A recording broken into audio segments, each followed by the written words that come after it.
Hello, everybody, and welcome to the Glory Reds podcast. I'm your boy, Don Benito, and today is match day, baby. The boys have traveled to London to face the Blues. It is the Red Devils against the Blues today, and it was going to be a clash that determines a lot. However, this wouldn't be a Manchester United channel without drama. We wouldn't be Manchester United without any drama. And today, it is sad. It is a sad day because reports have come out saying that Leny Yoro is out for this clash.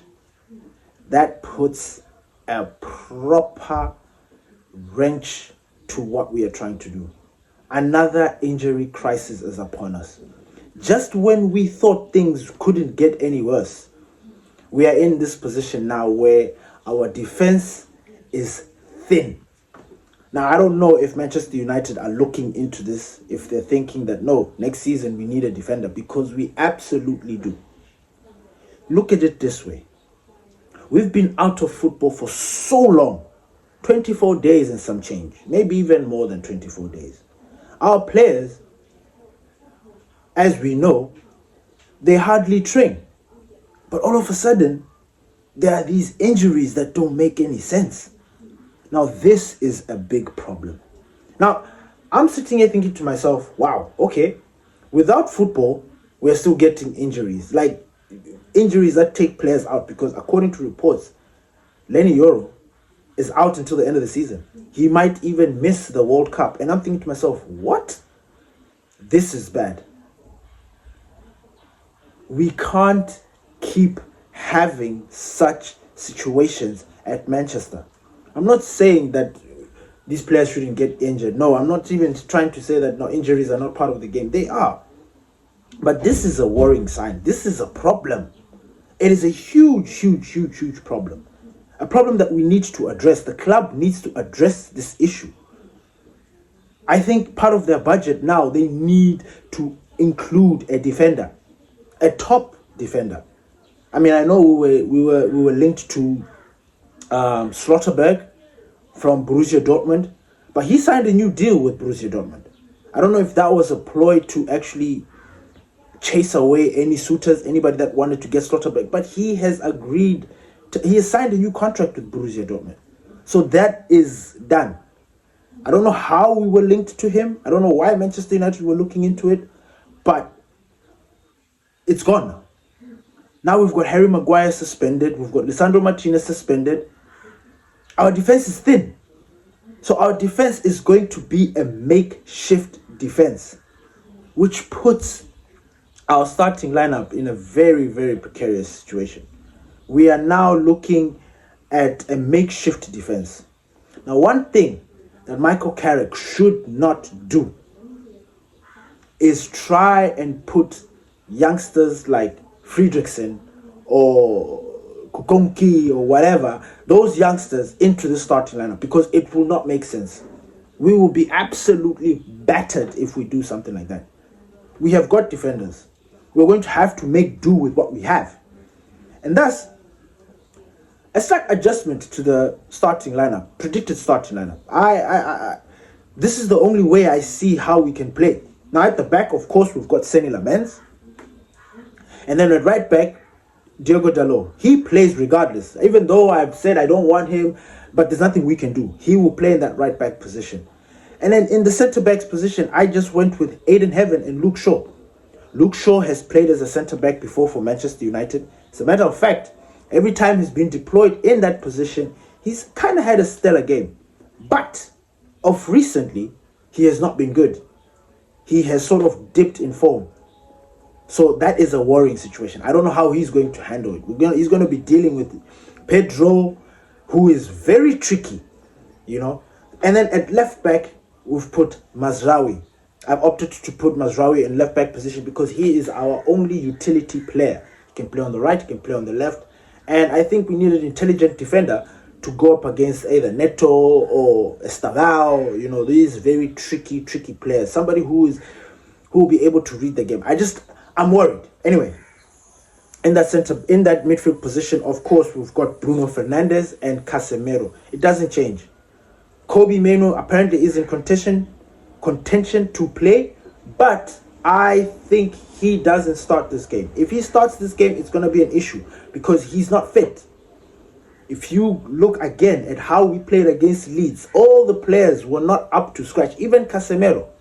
So putting Kobe Mainoo in the starting lineup against a very robust and strong midfield of Caicedo, Enzo Fernandez, and Cole Palmer, or what's this guy? Is it Andre Santos or whatever his name is? But they have got a midfield that can really shake us. So we don't need to be taking chances. I see Kobe Mainoo coming in as a substitute. When that will be, I do not know, but that is how the situation should be. And of course, up top, it doesn't change. At right wing, we've got Ahmad. In that number 10 position, we've got Mateus Cunha. At left wing, we've got Brian Mbeumo. It can swap, maybe Brian Mbeumo will play in the 10 and then Cunha will play at the left wing. It doesn't matter. And up top, we've got Benjamin Sesko. This is a worry for Manchester. It really is. It really, really, really is. And Manchester United need to actually look at this and think to themselves, how are we going to figure this thing out? I mean, before the 24 days, we were comfortable. Oh, Champions League, woo, woo, woo, woo, woo. We're qualifying. Now things are looking a little bit shaky.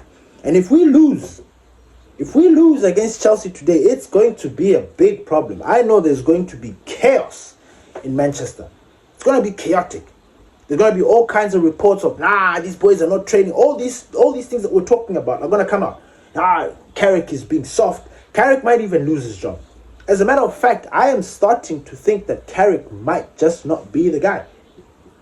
Like, I'm worried for him. I really am. Because how do you come in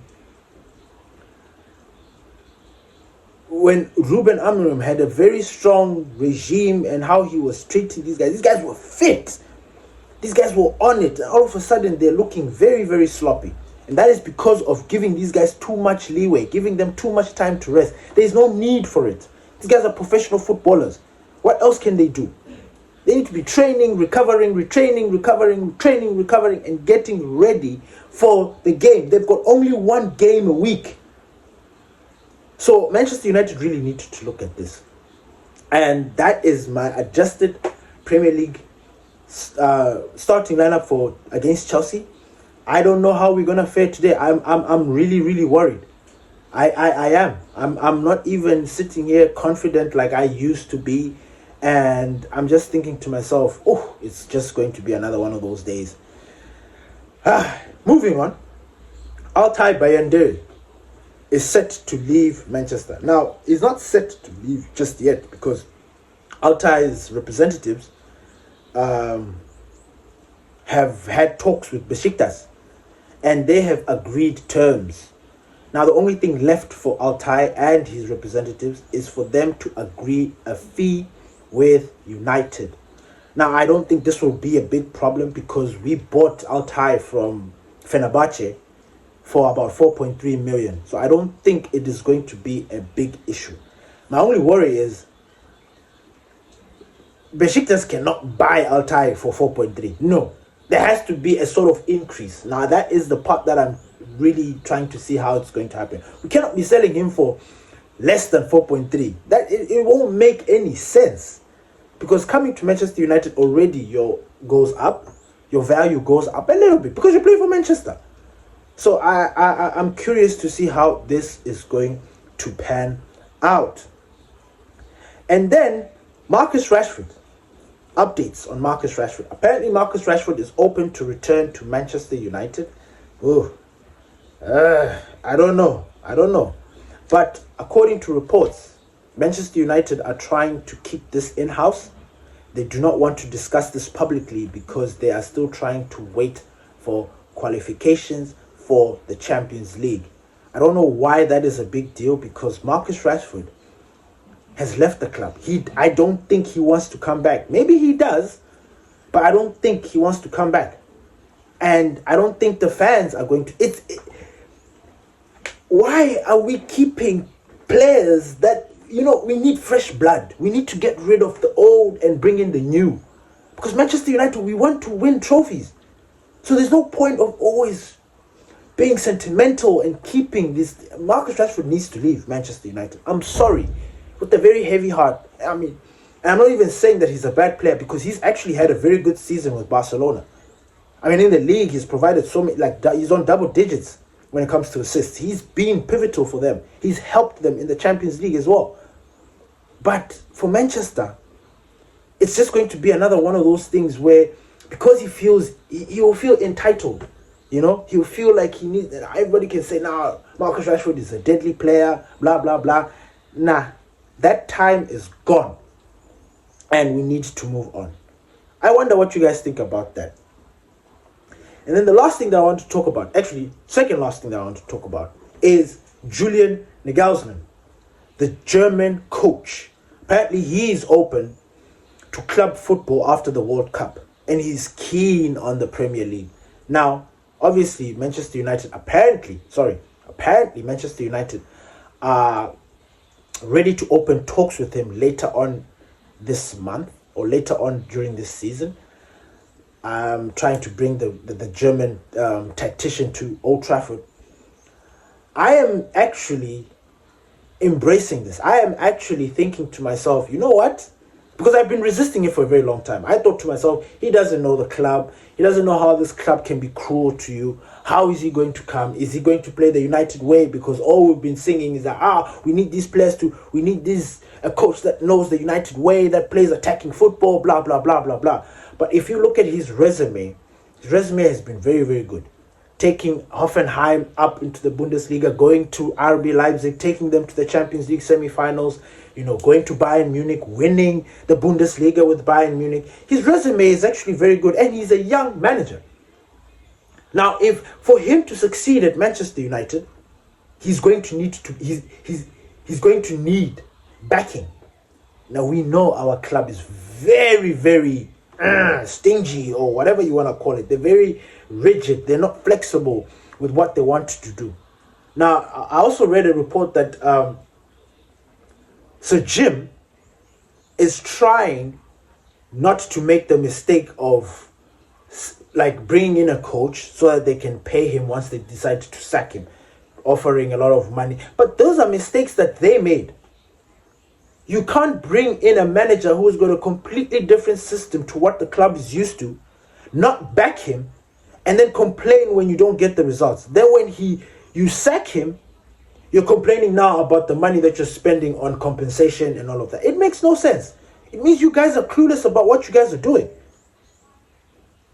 So this situation needs to be adjusted. The last thing that I wanted to talk about is our skipper, Bruno Fernandes. He spoke out about that Leeds game. He said that, look, we only have ourselves to blame, which is absolutely correct. We have 24 days. He says it is what it is. We got ourselves out of these competitions, the FA Cup, the Carabao Cup. We're only playing one game a season, one game a week. We put ourselves into that situation. Now it is up to us, as the club, as the players, to qualify for the Champions League so that now we can have something else to do. And I'm thinking to myself, wow, Bruno, you spoke like a true captain, because that is very true. Everybody else is looking for a scapegoat, when in actual fact, that game against Leeds, you guys are completely to blame. Now, obviously, you don't play a big part of how we lost, but you're a team. There's no I in the word team. So you guys all are to blame for that loss against Leeds. That first half was so bad.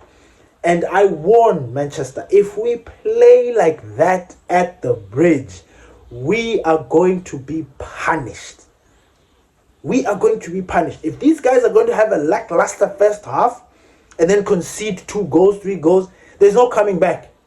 This thing of Fergie time and what the United way, it will not happen. It won't. They need to be on it from the start of the whistle. Now, the only comfort or the only thing that I feel that maybe we might do something is the fact that every time we play a big squad, whether it's Chelsea, Man City, Arsenal, Liverpool, the boys turn up. For some reason, this is a big game. They need to show everybody what they got, and everybody is on it. That's the only thing that I'm holding on to. But it is a slim chance. I'm not even holding my breath on it because I do not trust these players. I don't. This period that we've had, these 24 days that they had not playing football, coming back and losing to Leeds the way they did, has really, really rocked me. It has really, really put me on the edge because I don't trust these players.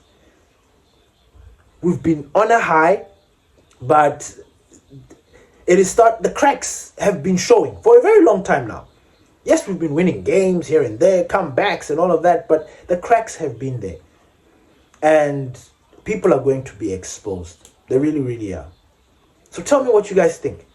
Are you guys pumped up for this Chelsea game? Are you worried? Do you think we might just come up with something out of this game? I don't know. Like I said, I've predicted a 2-2. I think it's going to be a draw somehow, because when you think about what each team is going through, we're kind of going through the same thing. Chelsea is also going through an injury crisis like no other. They are also going to be missing certain players. But if they manage to beat us, that'll be on us. And there's nothing we can do about that. And that is going to cause a lot of chaos. And you know, our boys do not do well with criticism. I don't know how they're going to handle it if they lose against Chelsea.